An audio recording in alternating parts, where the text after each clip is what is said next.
Haunted বাংলায় আজ শুনবেন ভূতের গল্প আস্থানা। চলুন শুরু করা যাক।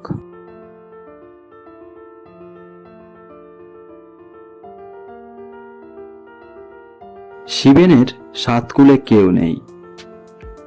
নিজের একটা আস্তানা থাকলেও ভবঘুরে জীবনযাপনের জন্য ওটাও এখন তার অস্থায়ী বাসস্থান হয়ে উঠেছে। অজানার টান ও রোমাঞ্চের নেশায় কখনো পাহাড়, কখনো জঙ্গল, কোথায় কখন আস্তানা গাড়ে তার কোনো ঠিক ঠিকানা নেই। একাকী শিবেন এভাবেই হয়তো জীবনের সব রসদ খুঁজে পায়। তবে বিপদ তো আর বলে আসে না। শিবেন কোনোদিন ভাবেইনি তাকে এমন ভয়ঙ্কর অভিজ্ঞতার সম্মুখীন হতে হবে। সেই গল্পই আজ বলবো। জঙ্গলের ভিতর নদীর ধারে বাংলো। পুরুলিয়ার এই জঙ্গল এরিয়ায় তেমন কোনো জনবসতি নেই। এমন জঙ্গলি পরিবেশ শিবেনের ভারী পছন্দের। এই বাংলোই এখন তার আস্তানা। প্রায় 5 ঘন্টা ট্রেন জার্নিতে ক্লান্ত শিবেন স্নান সেরে রান্নার ঠাকুর রণধরের হাতের দেশি মুরগির মাংস ও গরম ভাত তৃপ্তি করে খেয়ে বিছানায় শরীরটা এলিয়ে দিল।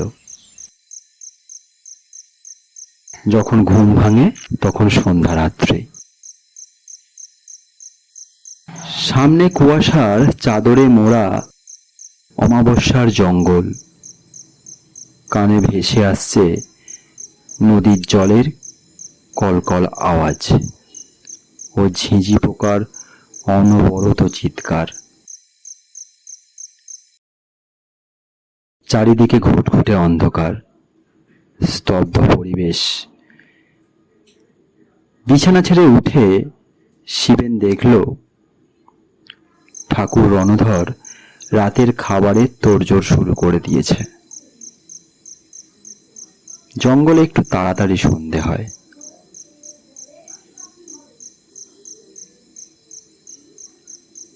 বাবু ঘুরতে যাবেন বলেছিলেন যে, সন্ধ্যা পেরিয়ে এলো যে, এই যে চা খেয়ে নিন। রণধর চা দিয়ে গেল। চায়ে চুমুক দিয়ে শিবেনের মুড একদম ফ্রেশ হয়ে গেল। তোমার হাতের চা সত্যিই দুর্দান্ত। তুমি রান্না করো, আমি আশেপাশে একটু ঘুরে আসি বলে শিবেন বেরিয়ে পড়ল।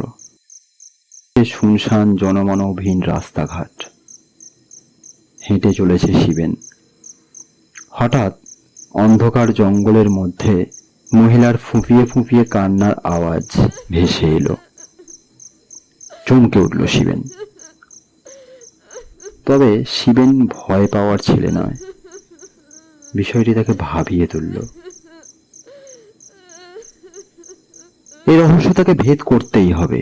অন্ধকার অত্যন্ত ঘন হওয়ায় সামনে তেমন কিছু দেখা যাচ্ছিল না।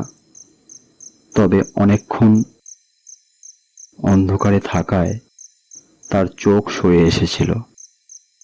চারিদিক লক্ষ্য রেখে সে সাবধানে এগোতে লাগলো। নদীর উজান দিকে কিছুটা এগোতেই সে অজানা আশঙ্কায় আঁতকে উঠল। সিডা দিয়ে বয়ে গেল হিমশীতল স্রোত। কিছুটা দূরে সাদা কাপড় পরিহিত এক মহিলা দাঁড়িয়ে অনবরত কেঁদে চলেছে। সাহসে ভর করে শিবেন বলে উঠল, কে? কান্না থেমে গেল।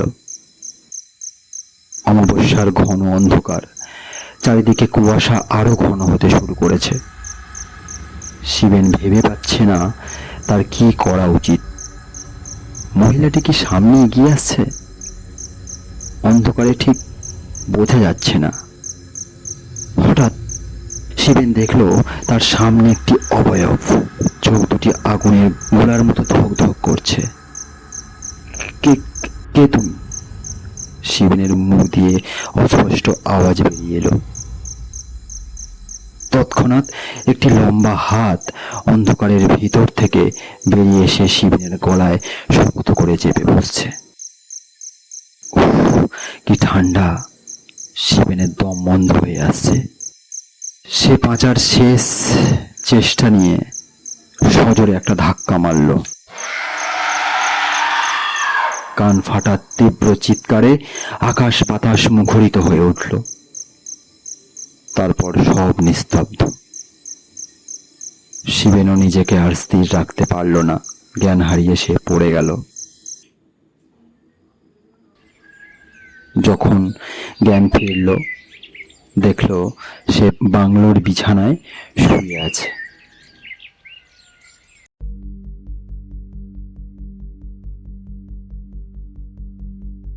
হন্টেড বাংলায় আজকে শুনলেন ভৌতিক গল্প আস্তানা। গল্প ভালো লেগে থাকলে চ্যানেলটি সাবস্ক্রাইব করে দেবেন, লাইক কমেন্ট করতে ভুলবেন না। নমস্কার।